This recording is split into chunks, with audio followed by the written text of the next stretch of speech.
Allah Azza wa Jal first announces to all of the angels, and we understand that it includes at that time Iblis among them, Inni khaliqun basharan min teen. I am about to create a human being from dirt or from clay.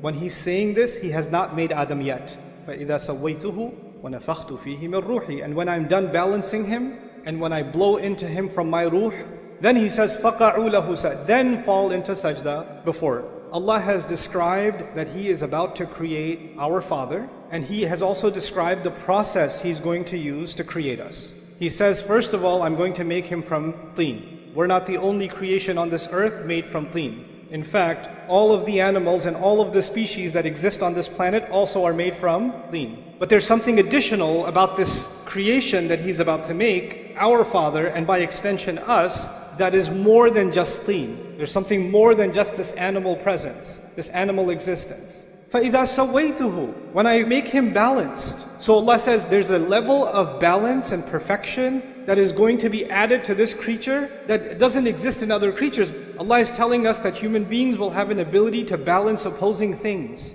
They're going to have the ability, for example, to balance their individual needs with the needs of their family. They're going to balance their personal responsibilities with social responsibilities. They're going to balance their rights and their responsibilities. The balance is actually between our impulses, our emotions, and our thought process. So let me explain what that means. When a hungry dog sees something, it goes and it bites it. It doesn't think about the consequences. There's the emotion and then there's the action. That's it. But human beings, they can look at something and say, no, that's illegal. No, that's haram. You're getting late for work. There's a red light. Right? You have the ability to balance your emotion, your need, your desire to get to work early, but your need to abide by the law and stop at the red light. We're able to balance our thoughts and our emotions. Unlike other species, when they have an emotion, they have an impulse, they jump on it, they react. But we can think about the consequences, we can think about the long term, we can hold ourselves back. Allah Azza wa Jalla here says, human beings will be made with this amazing ability of balance. Then He says, وَنَفَخْتُ فِيهِ مِنْ رُوحِي. And then on top of that, I will blow into him from my own ruh, meaning the ruh that Allah especially designed for this human being, this special thing that will connect him, this human being, and Allah together in a unique way. That's what's going to be inside him. So this ruh is inside him, unlike other animals and other species. There's a special kind of thing, a special kind of light inside this human being. So he's made up of these three things. He's made up of dirt, and he's made up of this balance, and he's made up of this ruh. And He let the angels know, these are the three parts that will make this human being amazing. And when these three things come together, then فَقَعُوا لَهُ سَاجِدِينَ. Then fall into sajda. It's important to note, the angels don't just see the seen. The angels are creatures of the unseen. So what is invisible to us, like the arsh of Allah, what is invisible to us like the jinn, what is invisible to us like the secrets of the skies, many of them, the angels, they travel through the skies. And then on top of that, they get to communicate directly with Allah. Allah talks directly to the angels. And Allah is telling them that this creature is so incredible. Of all the vast universe that He created, He says this one thing is so powerful that every last one of you should be overwhelmed at what Allah has done when He created Adam. That you should fall into sajda.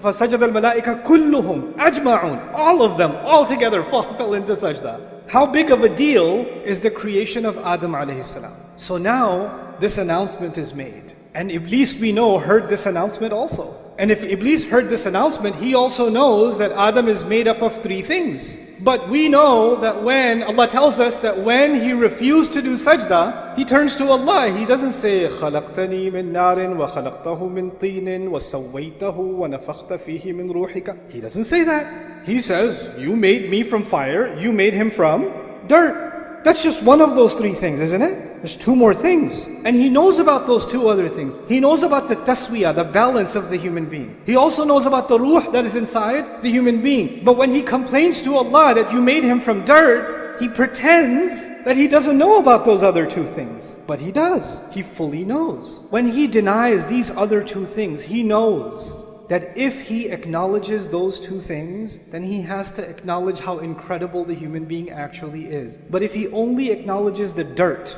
if he only acknowledges the mud, then what's the difference between Adam and a horse? What's the difference between Adam and a cow and a monkey? They eat, he eats. They get shelter, they get shelter. They have kids, he has kids. He's just an evolved animal. That's all. Okay, so he can stand on his 2 feet. Big deal. He deliberately denies 2 components of our existence out of the 3. Now, he hates humanity. He blames Allah for giving us this position. He swore that he wants to not only see Adam alayhi salam fail, because if you hate Adam, then you got Adam expelled from Jannah, you should be like, I'm good now. I got my revenge. Feel better. Nah, he doesn't feel better. He's like, now I'm going to get his kids. And now I'm going to get his family. Now I'm going to get their kids and their kids. And he keeps ruining human beings time and time and time and time again. One of the things that we learn from this passage and these ayat of the Quran is that Iblis did not want the human being to be acknowledged as something worthy. One of his greatest successes, if he can convince you and me that in fact you're not worthy. Self-worth, valuing yourself, respecting yourself as a human being is actually one of the great crises in the world today. Oh, I used to have a job, but I'm retired now. Nobody cares about my opinion. I'm worthless. I just sit home all day. My son has a job. My daughters are gone away to college, and I'm just useless here. I'm just a burden on everyone. There's an old man sitting in his home thinking he's completely worthless. All I can do is just go to the masjid and come back, but I live with this worthlessness inside me. It's just better if I just die. A young man lives with worthlessness. He says, my brother graduated, my cousin got a job, everybody else is doing better. This one already got married. Look at me. I've got nothing.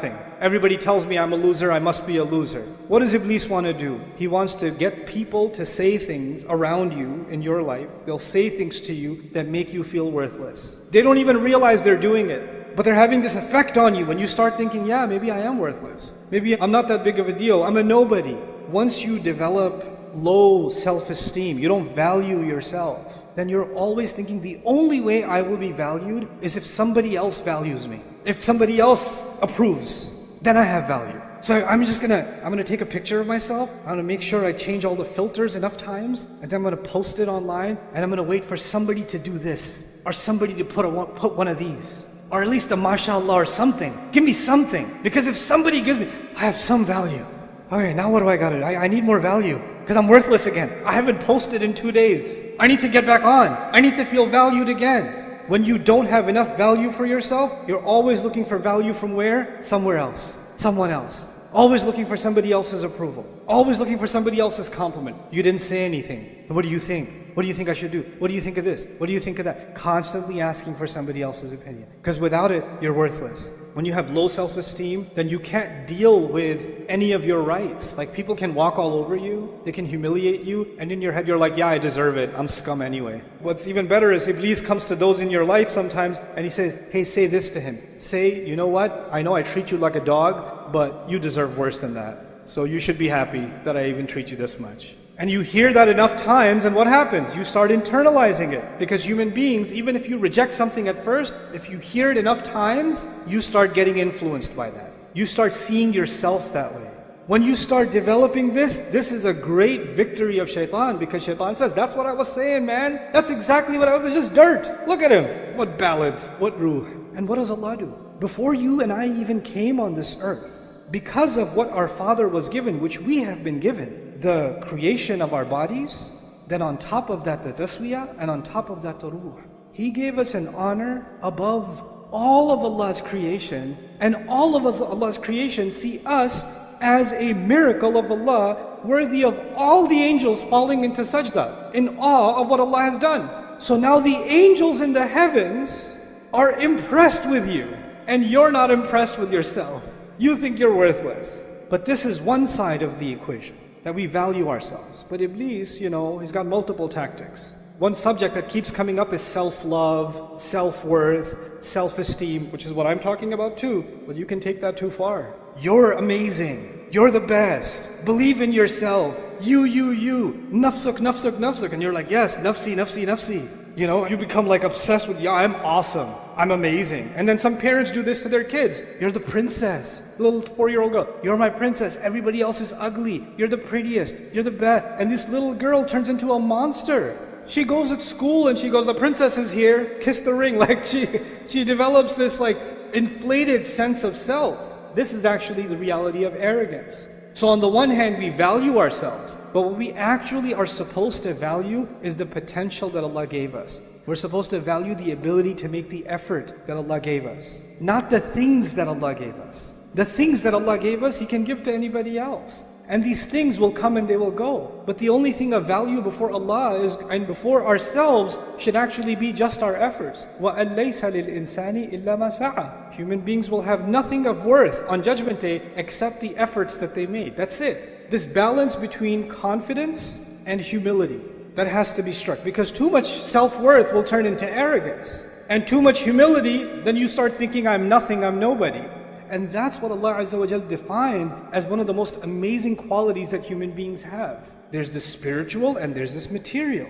There's this confidence and there's this humility, and they both coexist. There's taswiyah all the time. And it's remarkable, right, that on the one hand Allah mentioned dirt, and on the other hand Allah mentioned the ruh, the two opposites, and in between them He mentioned balance. فَإِذَا سَوَيْتُهُ وَنَفَخْتُ فِيهِ مِنْ رُوحِي. SubhanAllah. Our entire life is supposed to be a struggle to find that balance, to find that real worth in ourselves. So we're not looking for it in other people, we're not looking for it in things, we're not looking for it in posts or engagement or followers. We're not looking for worth in the clothes we're wearing. We're looking for worth in what we give to Allah Azza wa Jalla. No goodness is worthless. No good effort is worthless. No human being is worthless. Find value in yourself that Allah has already given you. May Allah Azza wa Jalla allow us to value ourselves, see our worth, and not allow Shaytan to make me and you see ourselves as someone worthless or unworthy or someone who should be stepped on or should be punished. We should stop doing that self-hatred, and may Allah allow that self-value never to turn into arrogance.